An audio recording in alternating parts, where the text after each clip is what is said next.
Welcome to Sweet Life Beat Life. We hope this video helps. In this video, I will show how to remove a Toyota Yaris dashboard. First, gather your essential tools, including various screwdrivers and plastic trim removal tools to prevent damage.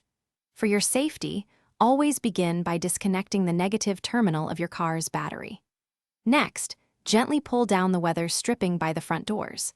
This allows you to carefully pry off the plastic trim panels running up the front pillars on both sides, which are usually held by 2 or 3 clips.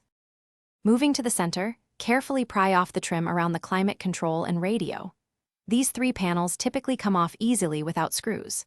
Next, remove the 4 Phillips head screws securing the radio unit. Disconnect all electrical connectors from the back of the radio. Then, unclip the instrument cluster finish panel, revealing 4 more Phillips head screws. Undo these 2 screws and disconnect the 2 wire connectors to remove the instrument panel. Now, locate and remove any hidden screws. There are often 2 screws under the instrument cluster finish panel that hold the dash down. Open the glove compartment and squeeze its sides to remove it, revealing additional bolts behind it.